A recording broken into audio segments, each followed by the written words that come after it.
Bismillahirrahmanirrahim. Assalamualaikum warahmatullahi wabarakatuh. Alhamdulillah. Alhamdulillahilladzi an'amana bi ni'mati imani wal islam wa huwa ni'am. Asyhadu an la ilaha illallah wahdahu la syarikalah wa asyhadu anna Muhammadan abduhu wa rasuluh. Wassalatu wassalamu ala nabiyyina Muhammadin wa ala alihi wa sahbihi wa man tabi'ahu ila yaumiddin. Amma ba'du fa ya ibadallah, usikum wa nafsi bitaqwallahi wa ta'atihi la'allakum tuflihun. Qala Allah ta'ala minal Qur'anil Karim. A'udzu billahi minasy syaithanir rajim. Bismillahirrahmanirrahim. Ya ayyuhalladzina amanu taqullaha haqqa tuqatih wa la tamutunna illa wa antum muslimun. Wahai orang-orang yang beriman, bertakwalah kepada Allah dengan sebenar-benarnya takwa kepadanya, dan jangan kamu mati kecuali dalam keadaan. Shadaqallahul adzim. Masyaallah muslimin wal muslimat, jamaah salat zuhur Masjid Al-Mahamah yang dimuliakan Allah.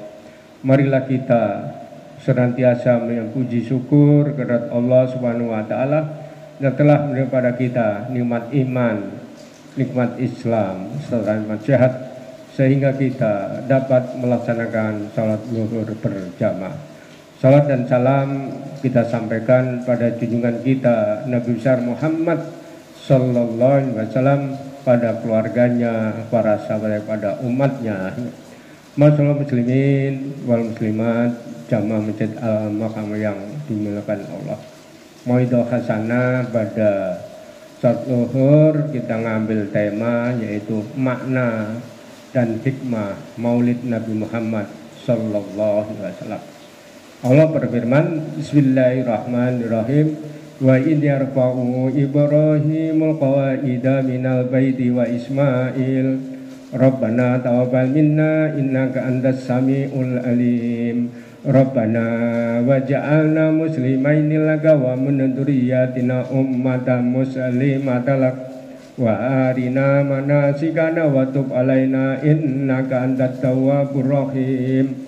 Rabbana wab'ats fihim rasulan yatlu alaihim ayatika wa kitabam yakihim innaka antal azizul hakim.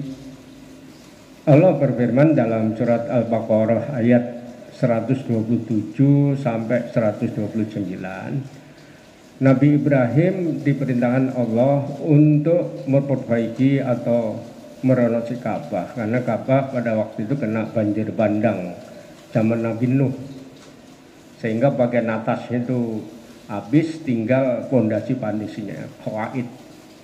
Nah, setelah Nabi Ibrahim dan Nabi Ismail itu selesai merenovasi Ka'bah, Nabi Ibrahim dan Nabi Ismail itu berdoa, ya Allah, terimalah amal soleh. Amal soleh di sini setelah memperbaiki Baitullah itu amal soleh. Terimalah amal soleh kami. Kemudian doa berikutnya, ya Allah, jadikan Baitullah itu tempat yang makmur dan tenang, karena Baitullah pada waktu itu kan masih sepi, yaitu masih banyak gunung-gunung kan pada waktu itu. Kemudian doa berikutnya yaitu Nabi Ibrahim mohon kepada salah satu anak keturunannya, ada yang lahir dekat Baitullah, yang mengajarkan ayat-ayat Alkitab dan bil hikmah. Nah, permohonan Nabi Ibrahim dan Ismail ini ditafsirkan di surat Al-Baqarah ayat 151. Bismillahirrahmanirrahim. Kama arsalna fikum rasul yatlu alaikum ayatina wa zakkikum wal kitaba wal hikmah wa yakum lam takunu ta'lamun.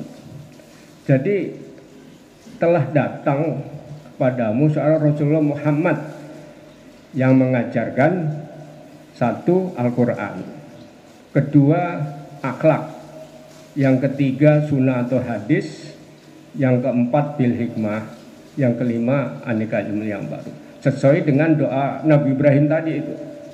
Jadi makanya tidak ada nabi dan rasul yang lahir dekat Baitullah kecuali Nabi Muhammad sallallahu alaihi wasallam.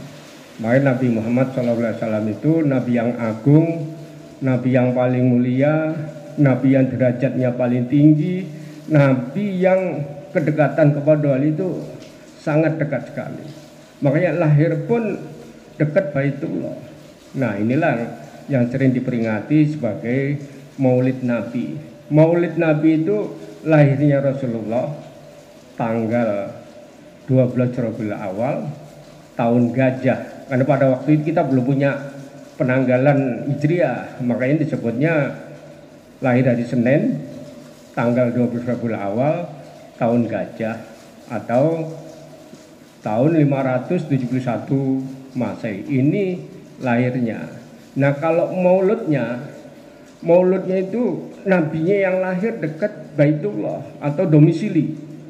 Domisili lahir itu dekat Baitullah. Itu kalau kita tarik dari rumah Rasulullah ke Baitullah itu yang lebih kurang sekitar 250 meter lah kalau kita tarik. Kalau nggak banyak belok-belok sekitar itu. Makanya tidak ada nabi dan rasul yang lahir dekat Baitullah kecuali Nabi Muhammad sallallahu alaihi wasallam. Kemudian Rasul mengajarkan ayat-ayat. Nah, ayat-ayat dalam hal ini kan Al-Qur'an. Makanya Allah berfirman di surat Al-Jir ayat 9, "Inna nazzalna dzikra wa inna lahafidun." Sungguhnya Al-Qur'an aku yang menurunkan, aku yang menjaga, dan aku yang memelihara. Kemudian Allah berfirman juga berkenaan dengan Al-Quran di surat Al-Qamar. Allah berfirman, "Walaqad yassarna Qur'ana lidzikri fahal min mudzakir." Jadi Al-Quran sebagai zikir atau dimudahkan oleh Allah bagi orang yang mengambil pelajaran. Nah, oleh karena itu yang permohonan Nabi Ibrahim supaya Rasul mengajarkan Al-Quran itu ditafsirkan di surat Al-Baqarah 151. Kemudian Rasulullah bersabda berkenaan dengan Al-Qur'an ini, "Man qara'an harfan min kitabillahi falahu bihi hasanah wal hasanata bi amsaliha la aqulu alif lam mim harfun wa mim harfun wa mimun harfun." Rasulullah bersabda, bacalah satu huruf Al-Qur'an, Allah akan kasih 10 kebaikan. Ya kan? Alif satu huruf, lam satu huruf, mim satu huruf. Alif mim sudah 3 berarti 30 huruf. Berarti kita dapat 30 kebaikan. Dari mana dapat 30 kebaikan? Itu pun Allah berfirman di surat Al-An'am ayat 160. Man jaa bil hasanati falahu asraliha wa man jaa bisati wala yutya illa misallahum la yutlamun. Jadi setiap amal soleh Allah gandakan sekali. Inilah dalilnya. Jadi silakan yang ada aplikasi HP kaitan dengan Al-Qur'an dibuka surat Al-An'am ayat 160. Itu penggandaan amal soleh di situ, Pak. Nah, kemudian Al-Qur'an ini juga bisa memberi syafaat pada kita. Itu pun kita tahunya dari hadis Rasulullah. Jadi Rasulullah bersabda, "Iqra'ul Qur'ana fa innahu ya'ti yaumal qiyamati syafi'an li ashabi." Rasulullah bersabda, sesungguhnya Al-Qur'an itu nanti pada hari kiamat datang memberi syafaat atau pertolongan kepada yang membaca. Nah, kalau kita membaca Al-Qur'an, insya Allah kita nanti dapat syafaatnya Al-Qur'an. Kemudian Rasulullah tadi akhlak, ya kan? Akhlak ini pun Allah berfirman di surat Al-Ahzab ayat 21. Bismillahirrahmanirrahim. Laqad kana lakum fi Rasulillah uswatun hasanah. Nah, jadi akhlak pun Rasulullah sudah memberi suluh teladan yang baik bagi orang yang mencari rahmat Allah dan mengingat Allah. Jadi akhlak pun Allah berfirman di surat Al-Ahzab ayat 20 tadi. Makanya kita mengikuti tuntunan, bimbingan, dan hadis Rasulullah, insya Allah kita bisa mendapatkan syafaat. Kemudian Allah dan para malaikatnya itu berselawat untuk Rasulullah. Allah berfirman di surat Al-Ahzab 56. Bismillahirrahmanirrahim. Innallaha wa malaikatahu yusholluna 'alan nabi. Ya ayyuhalladzina amanu shallu 'alaihi wa sallimu taslima. Allah dan para malaikat berselawat kepada Rasulullah, dan kita pun orang beriman diwajibkan untuk berselawat pada Rasulullah. Kemudian berkenaan dengan selawat ini Rasulullah bersabda, man sholla alaihi sholatan biha asron, barang siapa yang berselawat untuk satu kali Allah balas 10 kali.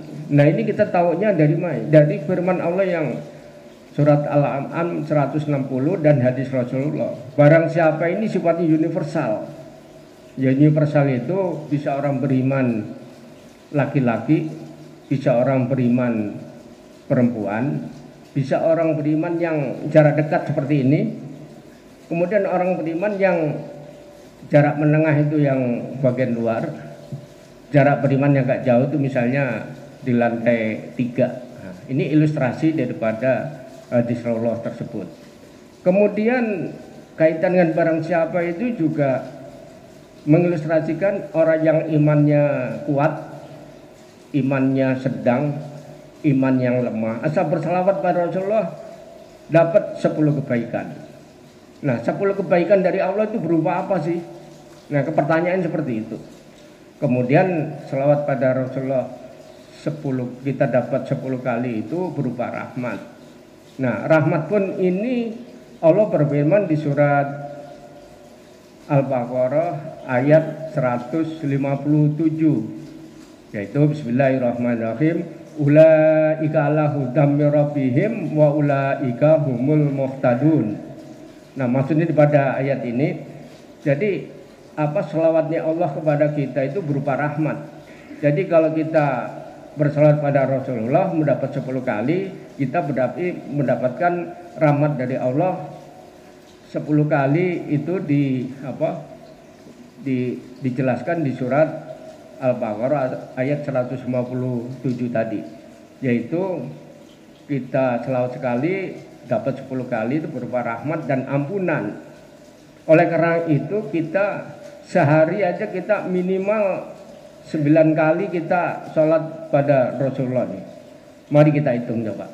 Sholat subuh sudah 1 selawat, sholat lohor ini udah 2 kali, sholat asar 2 kali, sholat maghrib 2 kali, sholat isya 2. Total 9 kita, minimal 9 kali kita sholat pada Rasul. Tanpa sholawat, sholat kita tidak sah. Nah saking pentingnya sholawat itu, oleh karena itu kita perbanyak sholawat kepada Rasulullah sehingga kita mendapatkan rahmat dari Allah. Nah kemudian kalau kita berselawat secara terus menerus apa yang telah diajarkan Rasulullah, kita itu mendapatkan cintanya Allah kepada kita. Ini pun Allah berfirman di surat Ali Imran ayat 31. Qul in kuntum tuhibbuna fattabi'uni yuhibbukumullahu wa yaghfir lakum dzunubakum wallahu ghafurur rahim. Katakan Muhammad, kalau kamu cintai Allah, ikutilah petunjuk dan tuntunan Rasulullah. Sehingga kalau kita mengikuti petunjuk, tuntunan Rasulullah dan suri teladan Rasulullah, insya Allah kita pun mendapatkan cintanya Allah. Nah cintanya Allah ini kan berupa rahmat dan pengampunan dosa-dosa kita. Nah dari kesimpulan daripada kita makna daripada hikmah dari Maulid Nabi, pertama kita perbanyak amal soleh.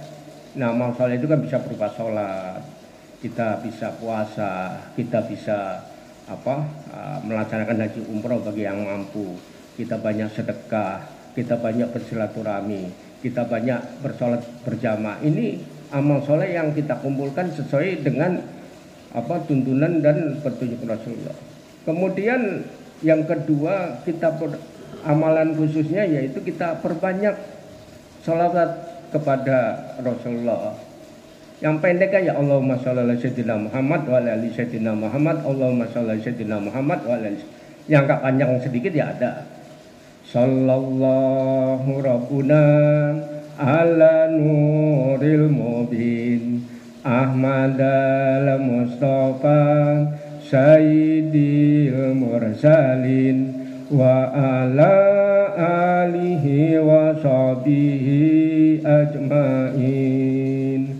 Sallallahu rabbuna ala nuril mubin Ahmad al-Mustafa Sayyidil mursalin wa ala alihi wa sahbihi ajmain. Sallallahu rabbuna ala nuril mubin Ahmad al-Mustafa Sayyidil mursalin wa ala alihi wa sahbihi ajmain.